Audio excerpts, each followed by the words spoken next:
Very good morning to all the students. आज हम सीखेंगे रीवैल्यूएशन अकाउंट कैसे बनाया जाता है।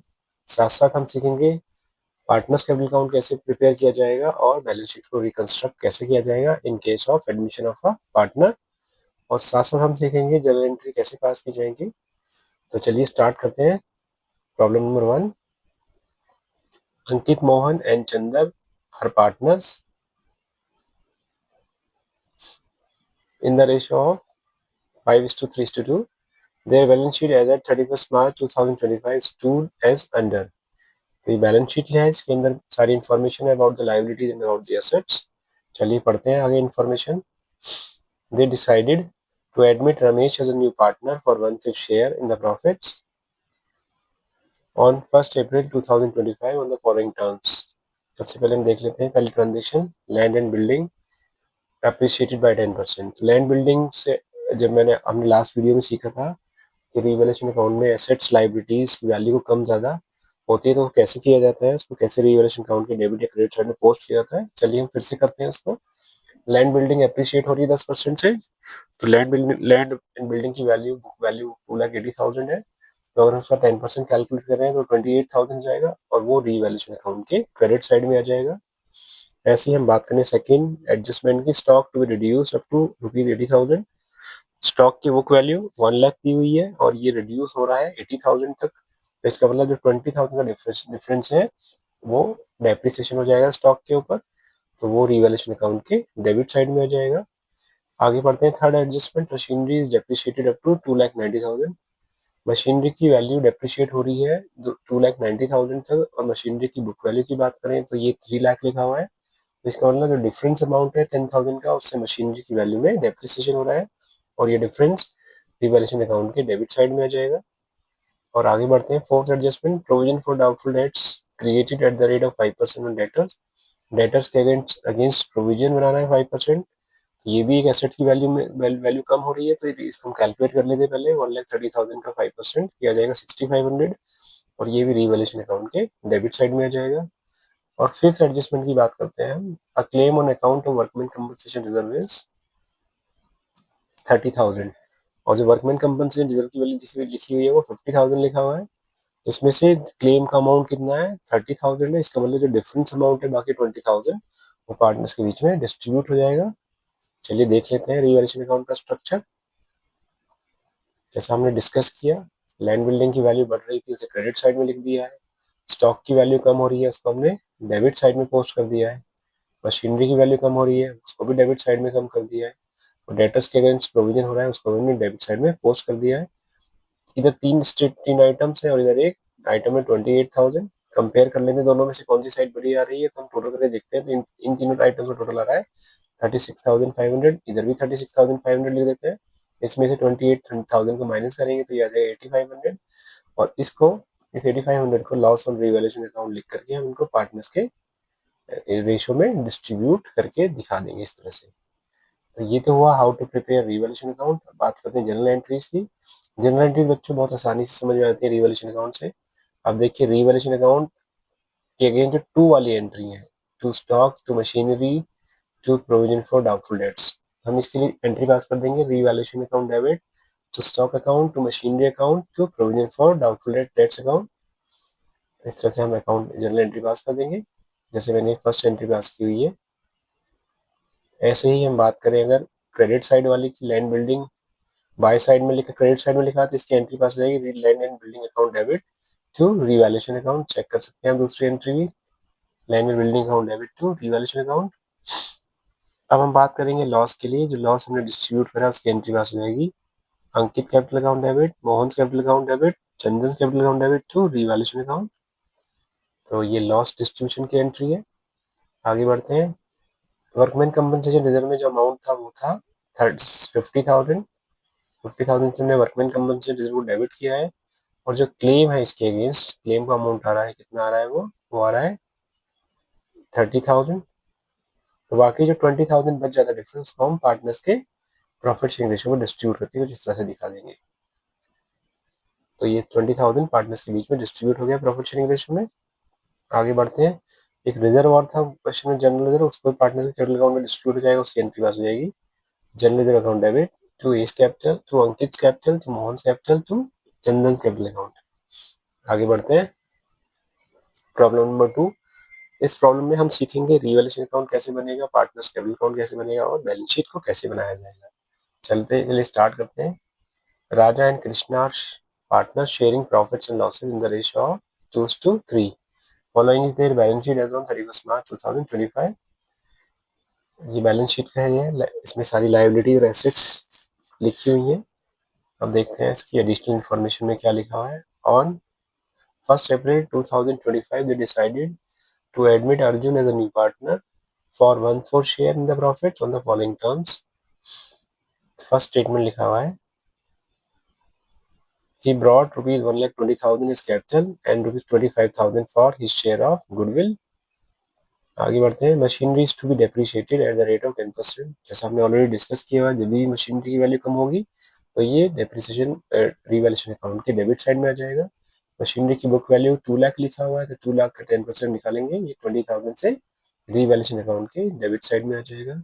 ऐसे ही furniture was revalued, third statement, furniture was revalued at rupees 95,000। Furniture की बुक वैल्यू आप देख सकते हैं 1 लाख लिखा हुआ है और उसका जो रिवैल्यूएशन हो रहा है वो 95,000 पर हो रहा है। इसका मतलब फर्नीचर की वैल्यू में 5,000 का रिडक्शन हो रहा है, यानी एसेट की वैल्यू कम हो रही है, तो ये भी अमाउंट भी रिवैल्यूएशन के डेबिट साइड में आ जाएगा। फोर्थ स्टेटमेंट की बात करते हैं। Stock was to be appreciated up to rupees 85,000। Stock की बुक वैल्यू है 40,000 और उसका जो रिवैल्यूएशन हो रहा है, यानी जो उसका अप्रिसिएशन हो रहा है वो 85,000 तक हो रहा है। इसका मतलब स्टॉक की वैल्यू में सीधे सीधे 45,000 का अप्रिसिएशन हो रहा है, तो ये रिवैल्यूएशन अकाउंट के क्रेडिट साइड में आ जाएगा। ऐसे ही creditors, fifth statement, creditors of rupees 10,000 but not likely to be claimed. इसका मतलब ये हो गया कि जो क्रेडिटर्स 90,000 के लिखे हुए हैं उसमें 10,000 के क्रेडिटर्स ऐसे हैं जिनको पेमेंट नहीं करना है, तो ये फर्म के लिए एक फायदे का स्टेटमेंट है, तो ये रिवैल्यूएशन अकाउंट के क्रेडिट साइड में आ जाएगा। तो अब हमने चारों एडजस्टमेंट डिस्कस कर ली है। अब इनको देख लेते हैं रिवैल्यूएशन अकाउंट में कैसे इनको पोस्ट किया गया है। जैसा कि मैंने डिस्कस किया, स्टॉक की वैल्यू बढ़ रही है और क्रेडिट साइड में आ गई है। क्रेडिटर्स को पेमेंट नहीं करना है वो भी एक फायदा है, तो वो भी क्रेडिट साइड में आ गया है। और जो एसेट की वैल्यू कम हो रही है, मशीनरी की वैल्यू कम हो रही है, वो डेबिट साइड में है 20,000। ऐसे फर्नीचर की वैल्यू कम हो रही है 5,000, वो भी डेबिट साइड में आ जाएगा। दोनों साइड को अगर देखते हैं, हमारी क्रेडिट साइड क्या हो रहा है, क्रेडिट साइड हमारी बड़ी आ रही है, इसमें टोटल आ रहा है 55,000। इधर 55,000 लिखेंगे और इसी 55,000 को हम इधर भी लिख देंगे। इस 55,000 में से इस 25,000 को माइनस कर देते हैं तो डिफरेंस आ जाएगा 30,000।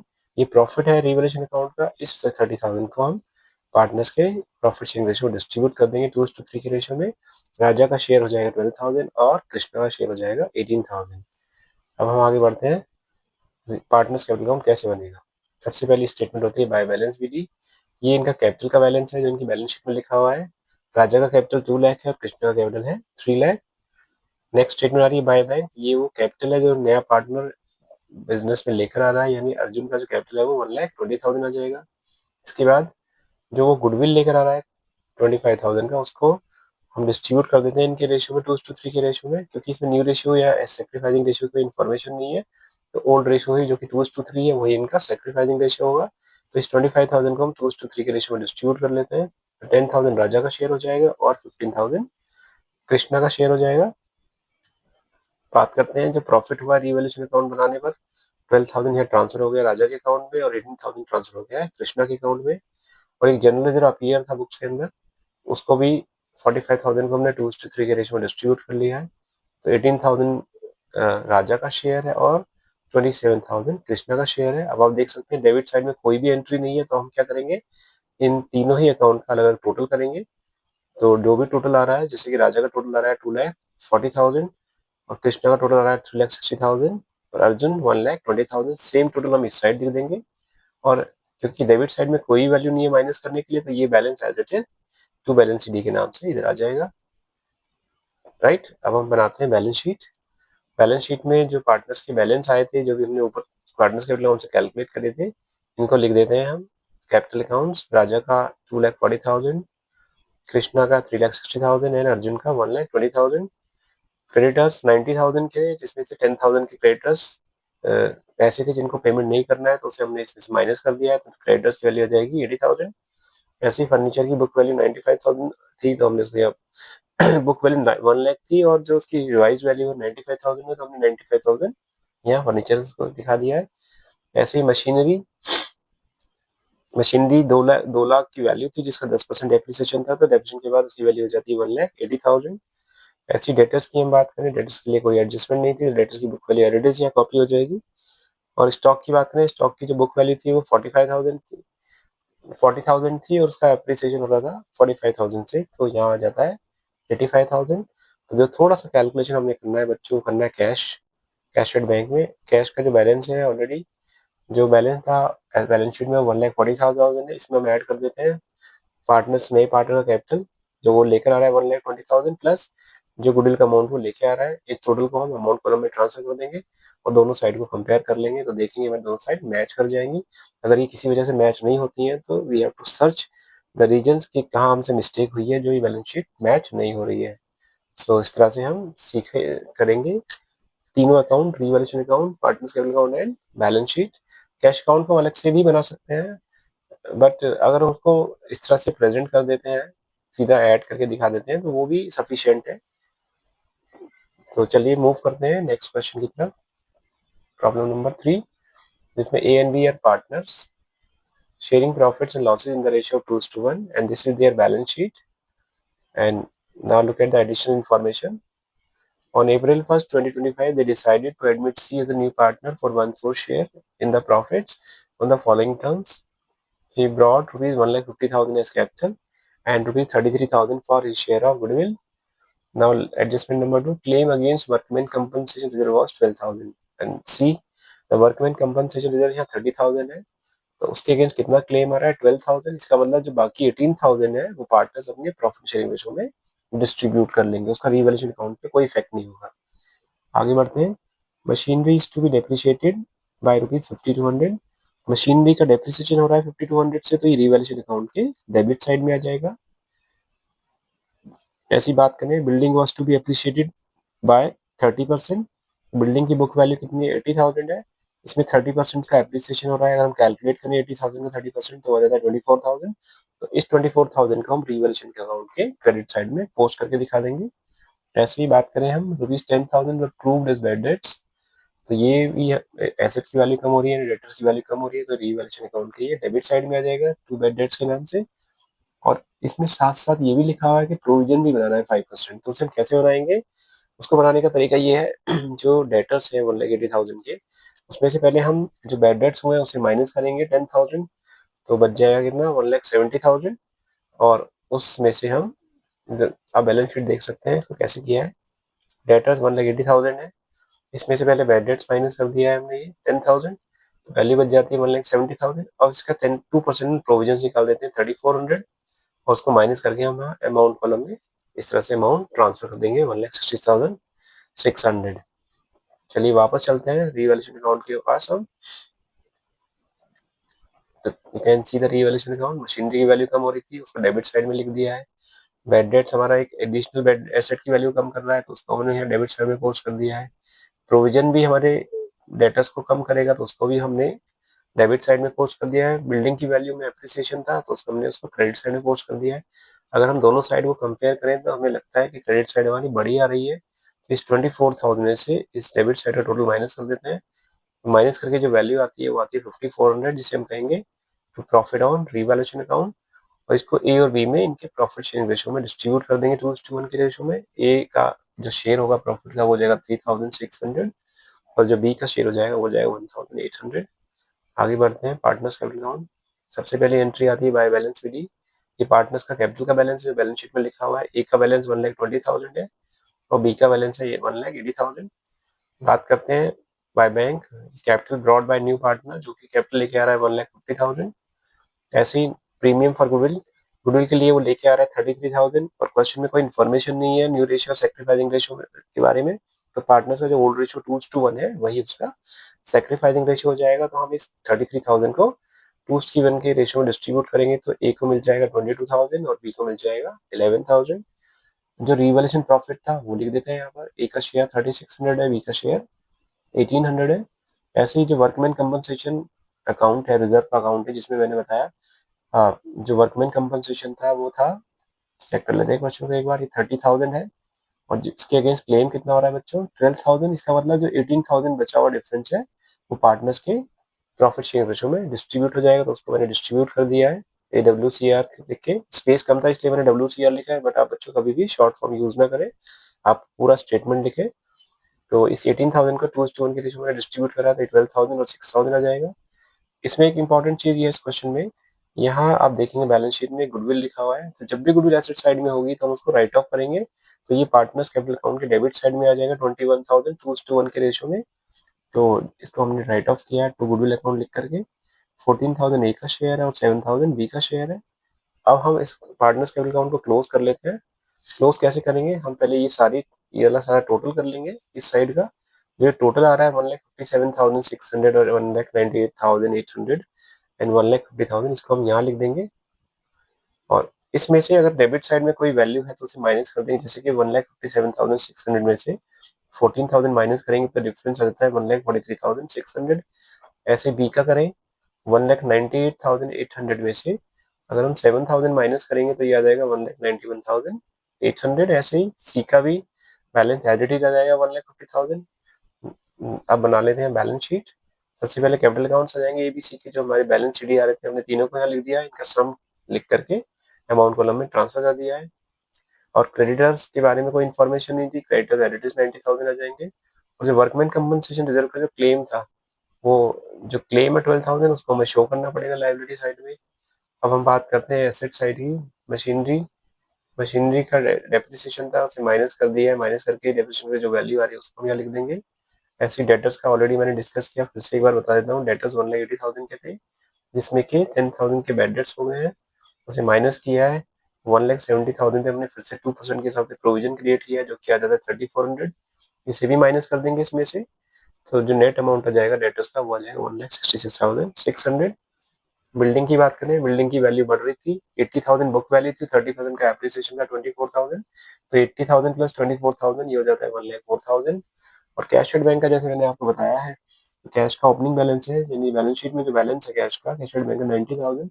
उसमें हम ऐड करते हैं पार्टनर्स का कैपिटल जो लेकर आया प्लस अमाउंट ऑफ गुडविल। इन तीनों को ऐड करेंगे तो टोटल आ जाएगा 2,02,000। दोनों साइड को कंपेयर कर लेंगे। दोनों साइड का टोटल अगर इक्वल आ जाता है तो वेल एंड गुड। अगर नहीं आता है तो हमें देखना पड़ेगा कैसे हमारी मिस्टेक कहाँ हुई है, कहाँ हमारी प्लस कैलकुलेशन मिस्टेक है या हमने डेबिट या क्रेडिट की पोस्टिंग गलत की हुई है। That we have to do. चलिए आगे बढ़ते हैं स्टूडेंट। प्रॉब्लम नंबर 4 पर। Ankit and Suraj were partners in a firm sharing profit and losses in the ratio of 2:3. Following is their balance sheet. ये इन्फॉर्मेशन है और इनकी एडिशनल इन्फॉर्मेशन देख लेते हैं। On April 1st, 2025, they decided to admit Kunal as a new partner for 1/6 share in the profits on the following terms. Kunal brought 2,30,000 as capital and 60,000 for his share of goodwill. He will take his share entirely from Suraj. ये line आपको समझना है कि जो goodwill, वो जो सारा share ले रहा है वो किससे ले रहा है, सूरज से ले रहा है। इसका मतलब जो जो इस नए पार्टनर के फेवर में जो शेयर कर रहा है, अपना सेक्रीफाइस कर रहा है अपना शेयर, वो सूरज है। तो यानी गुडविल का जो प्रॉफिट है वो किसको मिलेगा, सिर्फ इसका बेनिफिट सिर्फ सूरज के अकाउंट में होगा। चलिए इसको भी करते हैं स्टार्ट। सबसे पहले market value of investment was 1,80,000 और देख लेते हैं इन्वेस्टमेंट की बुक वैल्यू कितनी है, 2 लाख, और मार्केट वैल्यू कितनी हो गई है 1,80,000। तो आप देख सकते हैं क्लियरली 20,000 का नुकसान हो रहा है। इस नुकसान को बैकअप करने के लिए हम एक रिजर्व होता है जिसका नाम है इन्वेस्टमेंट फ्लक्चुएशन रिजर्व। तो इस रिजर्व का मोटिव ये होता है कि अगर इन्वेस्टमेंट की मार्केट वैल्यू में कुछ भी रिडक्शन आता है तो उस लॉस को इस रिजर्व से एडजस्ट किया जा सके। बट आप देख सकते हैं यहाँ पे जो लॉस हो रहा है वो 20,000 का आ रहा है, बट यहाँ जो हमारे पास वैल्यू अवेलेबल है इन्वेस्टमेंट फ्लक्चुएशन रिजर्व वो 15,000 है। तो 15,000 तो हम एडजस्ट कर सकते हैं, बाकी जो बचा 5,000 है वो कम फर्म का एक्स्ट्रा नुकसान होगा। तो उसके लिए वो रिवैल्यूएशन अकाउंट को डेबिट किया जाएगा। तो रिवैल्यूएशन अकाउंट में 5,000 के अमाउंट से एंट्री आ जाएगी टू इन्वेस्टमेंट के नाम से। I hope you have understood this. मैं फिर से समझा देता हूँ, थोड़ा सा एक ट्रिकी स्टेटमेंट है। इन्वेस्टमेंट 2 लाख रुपए का है और इन्वेस्टमेंट की जो मार्केट वैल्यू है 1,80,000 है। सीधा सीधा 20,000 का नुकसान हो रहा है और इस नुकसान को हम रिवैल्यूएशन अकाउंट के डेबिट साइड में लिखेंगे। लेकिन उससे पहले हम देख लेते हैं क्या इस नुकसान को बैकअप करने के लिए कोई इन्वेस्टमेंट फ्लक्चुएशन रिजर्व करके कोई अकाउंट हमारे पास है या नहीं। तो यहाँ 15,000 का हमारे पास इन्वेस्टमेंट फ्लक्चुएशन रिजर्व में बैलेंस है। तो 20,000 का हमारा एक्चुअल लॉस है, 15,000 हम यहाँ से बैकअप कर सकते हैं, बाकी 5,000 हम रिवैल्यूएशन अकाउंट के डेबिट साइड में लिख के दिखा देंगे टू इन्वेस्टमेंट करके। चलिए आगे बढ़ते हैं। Machinery was over depreciated by 16,000, इसका मतलब हो गया मशीनरी को हमने ज्यादा डेप्रिशिएट कर दिया है, तो हम इसको वापस वैल्यू बढ़ाएंगे इसकी, तो ये हमारे फर्म के लिए एक फायदा होगा, तो इस अमाउंट को हम क्रेडिट साइड में लिख देंगे बाय मशीनरी के नाम से, और यह अमाउंट आ जाएगा 16,000।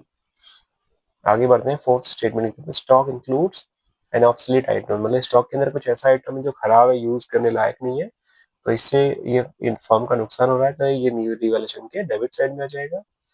अब देखते हैं fifth statement, building was revalued at 2,10,000, और बिल्डिंग की जो बुक वैल्यू है 2 लाख है, तो आप क्लियरली देख सकते हैं 10,000 का एप्रिसिएशन हो रहा है, तो रिवैल्यूएशन के क्रेडिट साइड में आ जाएगा बाय बिल्डिंग के नाम से।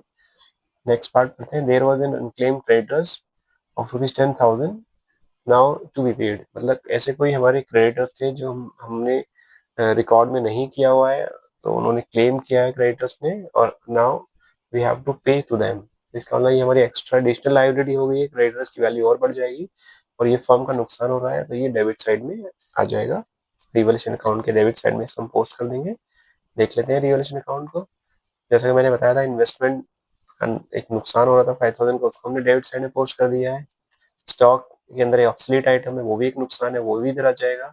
ऐसे क्रेडिटर की वैल्यू, अनक्लेम क्रेडिटर्स थे, अब रिकॉर्ड करना है उसको, वो भी फर्म के लिए नुकसान है, तो वो भी डेबिट साइड में आ जाएगा।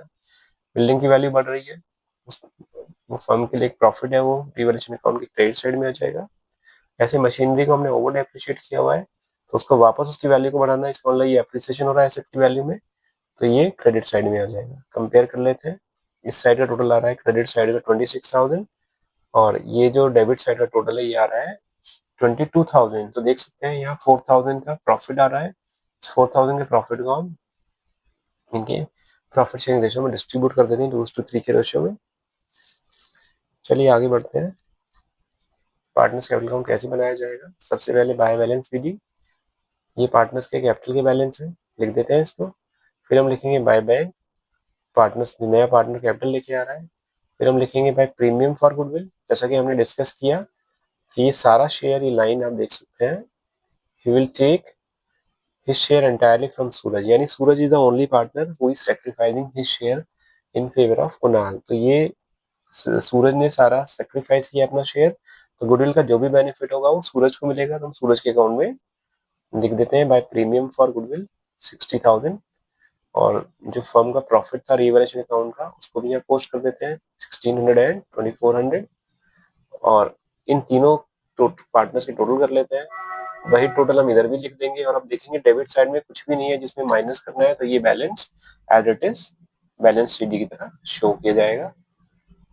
इस तरह से हमारा पार्टनर्स कैपिटल अकाउंट कंप्लीट हो जाएगा। आगे बढ़ते हैं।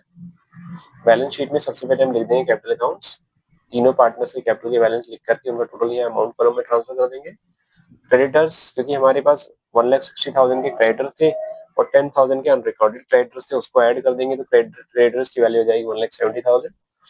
मशीनरी की बात करें, मशीनरी की एडजस्टमेंट एक बार देख लेते हैं। मशीनरी में लिखा हुआ था machinery was over valued bye 16,000, यानी ये मशीनरी हमारी ये बुक वैल्यू 80,000, इसको हमने ओवर डेप्रिशिएट किया हुआ है, तो हम इसमें वापस उस वैल्यू को ऐड करेंगे, तो मशीनरी 80,000 में 16,000 प्लस करेंगे तो 96,000 हो जाएगा। तो हम यहाँ लिख देते हैं मशीनरी में 96,000। बिल्डिंग का एप्रिसिएशन हो रहा था 2,10,000 तक, तो उसको हमने लिख दिया है। इन्वेस्टमेंट की बुक वैल्यू कितनी, मार्केट वैल्यू कितनी होगी थी 1,80,000, उसको हम यहाँ शो कर देंगे। स्टॉक 1,70,000 का था, जिसमें 7,000 का ऐसा अमाउंट था जो खराब है, उसे हमने माइनस कर दिया है, तो माइनस करके स्टॉक की वैल्यू बच जाती है 1,63,000। और कैश एट बैंक का वही रूल है जैसे मैंने आपको बताया, opening balance of cash plus new partners capital plus goodwill brought by new partner, इन सबको ऐड करेंगे, इसका टोटल आ जाएगा 3,85,000। और हम देख लें कि दोनों साइड का टोटल 10,34,000 आ रहा है दोनों साइड में, इसका मतलब हमारे क्वेश्चन में कोई मिस्टेक नहीं है। And we will move to next question. Question number 5, ये थोड़ा सा ट्रिकी क्वेश्चन है और इम्पोर्टेंट भी है। चलिए इसको भी शुरू करते हैं। Seema and Renu are partner sharing profits and losses in equal ratio, following is their balance sheet as on 31 March 2025। Balance sheet है, लाइबिलिटीज और एसेट्स की इंफॉर्मेशन है इसमें। अब देखते हैं एडिशनल इंफॉर्मेशन में क्या लिखा हुआ है। On April 1st 2025 they decided to admit Meenu as a new partner for 1/4 share in the profits on the following terms. She will bring, first point, she will bring rupees 4,50,000 as capital. Goodwill of the firm valued at 4 lakh, but Meenu was unable to bring it in cash. तो यही इसमें extra चीज है, यहाँ पे नया partner goodwill cash में नहीं ला रहा है, तो उसके हिस्से का जो गुडविल है उसके कैपिटल अकाउंट से चार्ज किया जाएगा। चलिए उसको भी समझते हैं। उससे पहले building was appreciated up to 120%, 20% का एप्रिसिएशन रहा है बिल्डिंग में, उसे रिवैल्यूएशन का उनके क्रेडिट साइड में लिख देंगे। बिल्डिंग का 20% निकाल करके 7 लाख इसकी बुक वैल्यू है, इसका 20% निकालेंगे जो कि 1,40,000 आ जाएगा, उसको हम रिवैल्यूएशन अकाउंट के क्रेडिट साइड में लिख देंगे।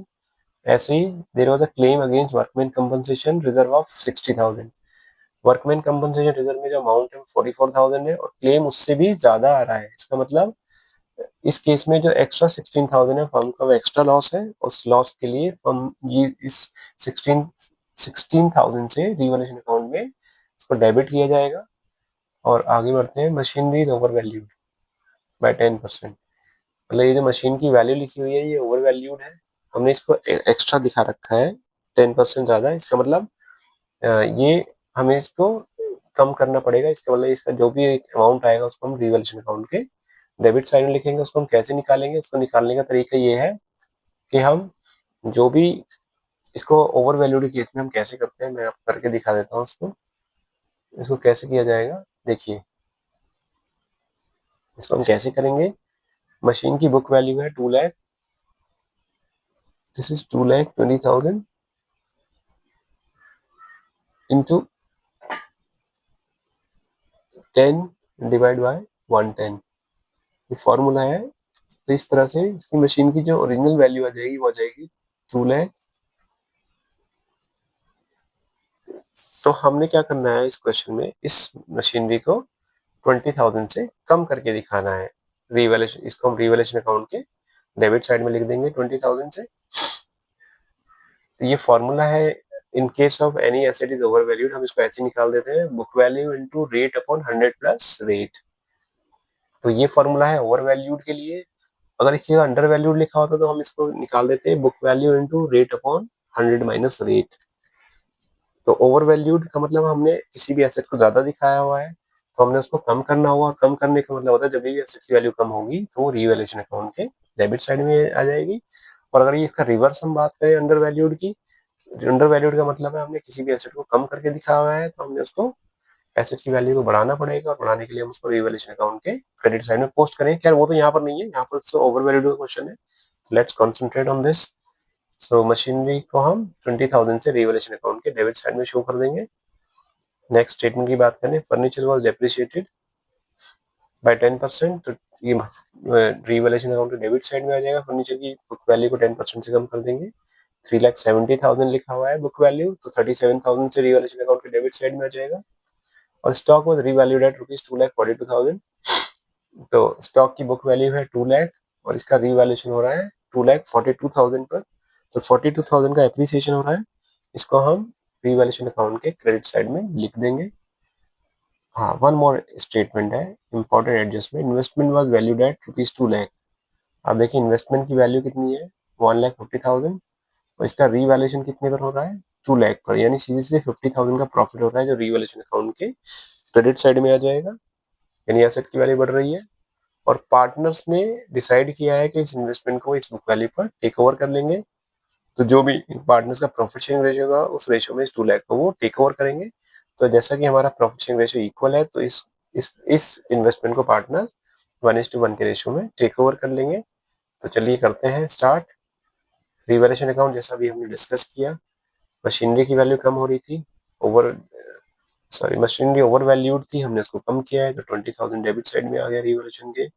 मशीन फर्नीचर को डेप्रिशिएट करना है वो भी डेबिट साइड में आ जाए। फर्म का क्लेम 40,000 वर्कमैन कंपनसेशन रिजर्व में अमाउंट था 44,000, और क्लेम सेटल हो रहा है 60,000 पे, इसका ना 16,000 का एक्स्ट्रा लॉस हो रहा है, उसको हम रिवैल्यूएशन अकाउंट के डेबिट साइड में लिख के दिखाएंगे। ऐसे ही हम बात करें क्रेडिट साइड की, बिल्डिंग की वैल्यू एप्रिशिएट हो रही है तो उसको हम एप्रिशिएट कर देते हैं क्रेडिट साइड में 1,40,000 से। स्टॉक भी एप्रिशिएट हो रहा है 42,000 से, उसे भी क्रेडिट साइड में पोस्ट कर दिया है। और इन्वेस्टमेंट भी एप्रिशिएट हो रहा था, यानी 1,50,000 का इन्वेस्टमेंट था जो 2 लाख पे रिवैल्यू हो रहा है, 50,000 से उसका भी एप्रिसिएशन हो रहा है। देख रहे हैं क्रेडिट साइड का टोटल ज्यादा आ रहा है 2,32,000। इस 2,32,000 में से हम ये टोटल माइनस कर देते हैं तो डिफरेंस आता है 1,59,000 और इसको हम पार्टनर्स के इक्वल रेशियो में डिस्ट्रीब्यूट कर देंगे, यानी सीमा का शेयर हो जाएगा 79,500 एंड रेनू का शेयर हो जाएगा 79,500। थोड़ा वर्किंग नोट समझ लेते हैं। ये वर्किंग नोट है regarding the calculation of goodwill of new partner share. उससे पहले पढ़ लेते हैं। Since new ratio is not given therefore sacrificing ratio of Seema and Renu will be equal, यानी क्योंकि इन्फॉर्मेशन नहीं है तो सैक्रिफाइसिंग रेशियो के ओल्ड म्यूचुअल रेशियो के इक्वली होगा जो कि 1:1 है। और Meenu is since Meenu is not able to break goodwill in cash therefore her share of goodwill will be adjusted through her capital accounts. तो सबसे पहले हम अमाउंट निकाल लेते हैं। फर्म का जो गुडविल है देख लेते हैं कितना फर्म का गुडविल है। Goodwill of the firm is 4 lakh and Meenu is coming for 1/4 share. तो 4 लाख का 1/4 कैलकुलेट करें बच्चों तो ये आ जाता है 1 लाख, जो कि वो कैश में नहीं ला रही है। उसके लिए हम क्या करेंगे, ये एंट्री पास कर लेंगे sacrificing partners capital account debit to, I think ये एंट्री बच्चों ये एंट्री थोड़ा रॉन्ग एंट्री है, ये एंट्री ऐसे नहीं होगी। इस एंट्री को मैं करेक्ट कर लेता हूँ एक बार। ये एंट्री पास होगी, ये एंट्री पास की जाएगी मीनूस कैपिटल अकाउंट डेबिट टू,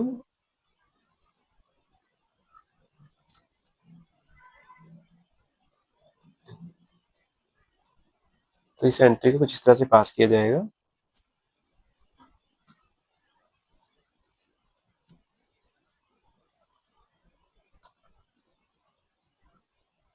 तो तुम देख सकते हैं मीनू का जो शेयर है गुडविल का वो 1 लाख है, जो कि 1:1 के रेशियो में पार्टनर्स को उसका बेनिफिट मिल जाएगा। अब इसकी हम पोस्टिंग चलिए हम देख लेते हैं पार्टनर्स कैपिटल अकाउंट को। सबसे पहले हम लिखते हैं बाय बैलेंस विधि। जैसा कि आपने पीछे क्वेश्चन में देखा है कि ये होता है पार्टनर्स का ओपनिंग बैलेंस। सबसे पहले हम लिख देते हैं बाय बैलेंस विधि 8,40,000 एंड 5,50,000। फिर हम लिख देते हैं बाय बैंक अकाउंट, जो पार्टनर्स कैपिटल लेकर आ रहा है नया पार्टनर 4,50,000। और क्योंकि गुडविल कैश में नहीं आ रहा है इसके लिए पार्टनर्स के कैपिटल अकाउंट को डेबिट किया है, तो यहाँ लिख देंगे बाय मीनूस कैपिटल अकाउंट। और 50,000 सीमा के अकाउंट में आ जाएगा, 50,000 रेनू के अकाउंट में आ जाएगा। इसका कोरस्पॉन्डिंग इफेक्ट भी देख लेते हैं, to Seema's capital to Renu's capital, और ये मीनू के अकाउंट में इस तरह से इसकी कोरस्पॉन्डिंग पोस्टिंग भी दिख जाएगी। अब देखते हैं वो इन्वेस्टमेंट जो पार्टनर्स टेक ओवर कर रहे थे तो उसको लेते हैं टू इन्वेस्टमेंट 1 लाख सीमा के शेयर में आ जाएगा और 1 लाख ही रेनू के शेयर में, रेनू के कैपिटल में आ जाएगा। एक और चीज इस बैलेंस शीट में आप देख सकते हैं, ये एक प्रॉफिट एंड लॉस अकाउंट है, यानी एक लॉस है एसेट साइड में, तो इसको पार्टनर्स कैपिटल अकाउंट के डेबिट साइड में हम लिख के दिखा देंगे to profit and loss account, और इसको इनके इक्वल रेशियो में डिस्ट्रीब्यूट कर देंगे। 45,000 आ जाएगा सीमा के अकाउंट में और 45,000 आ जाएगा रेनू के अकाउंट में। और अब हम क्या करते हैं, इन क्रेडिट का साइड का टोटल कर लेते हैं। ये टोटल इधर डेबिट साइड में आ जाएगा। अब इस टोटल से 9,69,000 से अगर डेबिट साइड में कुछ अमाउंट है जिसे माइनस कर सकते हैं, तो हम इन दोनों अमाउंट को माइनस कर देते हैं 1,45,000 को। माइनस करके जो अमाउंट आ रहा है वो आ जाएगा 8,44,500। ऐसे रेनू की बात करें, रेनू का टोटल 6,79,500 है, इसमें से हम माइनस कर देते हैं 1,45,000, ये आ जाएगा 5,34,500। और ऐसे ही हम मीनू का भी बैलेंस निकाल देते हैं। मीनू के बैलेंस में से 4,50,000 में से हम माइनस कर देते हैं 1 लाख, तो ये आ जाएगा 3,50,000। अब ये तीनों ही जो बैलेंस शीट है ये लाइबिलिटी साइड में एज ट्रांसफर हो जाएंगे। चलिए बढ़ते हैं बैलेंस शीट की तरफ। तो सबसे पहले यहाँ पर आ जाएगा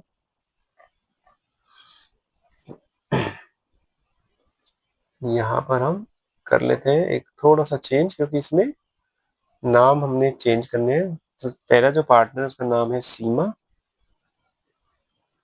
और दूसरे पार्टनर का नाम है रीनू और तीसरा जो पार्टनर है उसका नाम है मीनू। तो इन तीनों की टोटल कैपिटल को लिख करके हम यहाँ टोटल अमाउंट ट्रांसफर कर देंगे 7,09,000। क्रेडिटर्स की कोई इन्फॉर्मेशन नहीं थी, क्रेडिटर्स एज इट इज आ जाएगा। वर्कमैन कंपनसेशन रिजर्व में क्लेम का अमाउंट है 60,000, इसको 60,000 को हम एज इट इज लिख देंगे। अब आप बात करते हैं हम एसेट साइड की। एसेट साइड में सबसे पहले हम मशीनरी को देख लेते हैं। मशीनरी की अगर कोई एडजस्टमेंट थी, देख लेते हैं मशीनरी की एडजस्टमेंट क्या रही है। Machinery is over valued by 10%। तो हमने 2,20,000 में से मशीनरी को 20,000 को माइनस किया है, तो मशीनरी की वैल्यू आ जाएगी 2,00,000। ऐसे ही फर्नीचर की वैल्यू भी डेप्रिशिएट हो रही है। 3,70,000 वैल्यू थी, उसमें से 37,000 माइनस किया तो ये आ जाएगा 3,33,000। ऐसे बिल्डिंग की वैल्यू में एप्रिसिएशन हो रहा था, उसको एप्रिशिएट करके हमने लिख दिया है।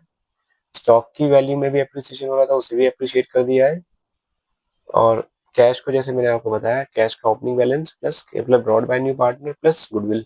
पर इस केस में गुडविल वो लेकर के नहीं आ रहा है, तो हमने सिर्फ इसमें क्या ऐड किया है, उसका कैपिटल को ऐड कर दिया है और इस तरह से इसका टोटल अमाउंट कॉलम में ट्रांसफर कर दिया है।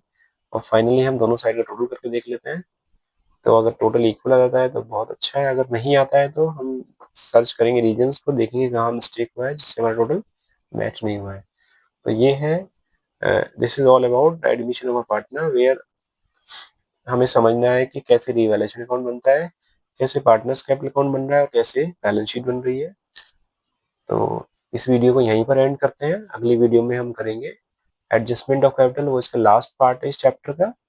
तो अगर आपको वीडियो अच्छा लगता है तो वीडियो को आप लाइक करिए एंड चैनल को सब्सक्राइब करिए। Thank you very much student for watching this video.